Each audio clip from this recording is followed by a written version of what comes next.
Classification की एक example दे रहा हूँ और चूंकि ये सिंपल है तो आप लोगों को समझ आ जाएगा कि एमएलपी या जो मल्टी लेयर परसेप्ट्रॉन है या एएनएन है वो कैसे काम करता है, इवन डीप न्यूरल नेटवर्क भी। तो अब आपके पास ये एक डेटा सेट है जिसमें 3 कॉलम्स हैं या वैल्यूज नजर आ रहे हैं। ये क्लासेस है, आउटपुट है। क्लासेस में क्या वैल्यूज आ रहे हैं? 0 0 1 0। अब जब ट्रेनिंग हम करेंगे तो ये सैंपल्स डेटा देंगे, राइट, ताकि हमारे पास मॉडल को पता चले कि इस रो के लिए जो क्लास है वही है। तो वो एक मैप हो जाएगा मैपिंग फंक्शन के जरिए। अब हमने क्या करना है? ट्रेनिंग करना है इस न्यूरल नेटवर्क को जो हमारे पास इधर है। इसमें हिडन लेयर्स कितने? एक है, राइट। और ये इनपुट है। इनपुट हमने 3 क्यों लिए हैं? क्योंकि हमारे पास जो फील्ड्स है डेटा सेट में वो 3 है। ये इनपुट इसलिए 3 है। और जो आपके पास आउटपुट है वो एक है, क्योंकि आपके पास आउटपुट एक ही क्लास है जिसके 2 वैल्यूज हो सकते हैं 0 1। तो इसलिए हम इसको क्लासिफिकेशन और प्रॉब्लम कहते हैं।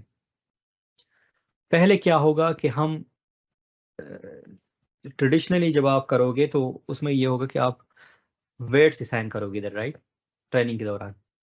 तो आपने क्या किया? वेट्स असाइन किए। पहले ये एक सैंपल उठाया, इनपुट न्यूरॉन को दिया, इधर आपने वेट्स इनिशियलाइज किए।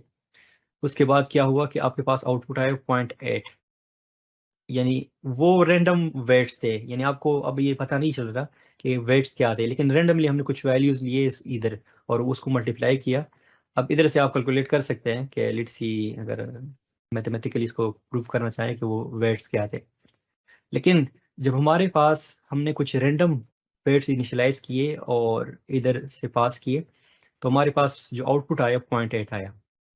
अब जो 0.8 है इसका हमने एरर कैलकुलेट करना है, यानी फर्स्ट सैंपल के लिए एरर कैलकुलेट करना है। वो क्या है कि आपके पास एक्चुअली है क्या? 0 है, लेकिन जो आया है वो 0.8 है। तो एरर इसमें कितना है? 0.8 इसमें एरर है। ट्रेनिंग का गोल ये होता है कि इसी डेटा पे इस एरर को मिनिमाइज किया जाए। यानी ओवरऑल आपके पास 1000 रिकॉर्ड्स है। अब 1000 रिकॉर्ड के लिए हर एक रिकॉर्ड के लिए आप क्या करते हो? एरर कैलकुलेट करते हो और उस एरर को आपने मिनिमाइज करना है ट्रेनिंग के दौरान। तो ये किस तरह से होता है? इसके लिए वेट इनिशियलाइजेशन एल्गोरिथम्स होते हैं। पहले मैनुअल करते थे, कोड करते थे। अब वेट इनिशियलाइजेशन एल्गोरिथम्स होते हैं। वो क्या करते हैं कि इसको खुद रेंडमली पुट करते हैं अनटिल ये एरर आपका मिनिमाइज हो। तो हमने वेट इनिशियलाइज किया, उसके बाद क्या होगा? वेट एडजस्ट होगा। हमें पता चला कि ये जो एरर है ना 0.8, ये तो सही नहीं है, एक्चुअल वैल्यू तो 0 है। तो हम ये वेट्स क्या कर रहे हैं? एडजस्ट कर रहे हैं, जो इधर डब्ल्यू डब्ल्यू लिखा हुआ था। तो ये अब जो है ना क्या हो रहा है? एडजस्ट हो रहा है। अब हमने सेकंड सैंपल उठाया जिसका आउटपुट क्या है? 1 है। जब हमने सेकंड सैंपल लिया तो उसी वेट्स पे जो हमने एडजस्ट किया था उस पे 0.9 आया। अब 0.9 और इसमें डिफरेंस कितना है? तो ये इतना एरर है। अब क्या होगा? अगेन वेट्स हमने एडजस्ट करने हैं। एडजस्ट करो। फिर क्या होगा? ये प्रोसेस रिपीट होगा अनटिल आपका ये एरर मिनिमाइज हो। ट्रेनिंग में ये होता है। किसी को कोई क्वेश्चन हो इधर तक तो वो मुझे पूछें, फिर मैं आगे बढ़ूंगा।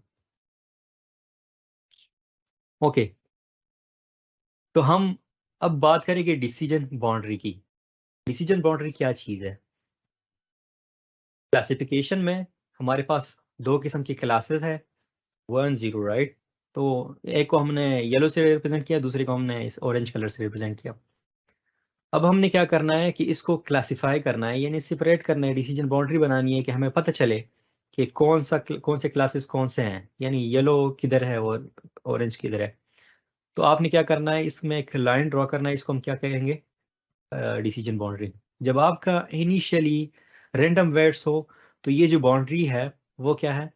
चूंकि एरर ज्यादा है तो वो बाउंड्री प्रॉपरली डिफाइन नहीं हो रही। लेकिन जब आप इसको ट्रेन करेंगे मॉडल को तो ये क्या हो जाएगा? फाइनली ये ट्रेनिंग होती जाएगी और एरर मिनिमाइज होते जाएगा। फाइनली ये आपको बता देगा कि ये डिसीजन बाउंड्री है, यानी ये एक क्लास हो गया, ये दूसरा क्लास हो गया, उसने सेपरेट कर दिया। ये वो एमएलपी का काम था, ये एएनएन का काम था। अब की पॉइंट्स क्या है? की पॉइंट्स ये है कि जो एल्गोरिथम्स हैं अनटिल वेरी रिसेंट, यानी वो क्या थे? डमी थे। डमी का मतलब ये था कि आप इसको ऐसे एडजस्ट करते थे अंटिल वो उस डेटा को सीखे। उसका एडवांटेज क्या था कि आप किसी भी प्लीज ज्वाइनिंग से अच्छा, हम बात कर रहे थे डिसीजन बाउंड्री की, फिर हमने बात की एल्गोरिथम की कि एल्गोरिथम डमी होते हैं। वो सॉरी डम्ब होते हैं। डम्ब का मतलब ये है कि उनको समझ नहीं है जब तक आप उसको समझाएं नहीं, ट्रेनिंग ना दें।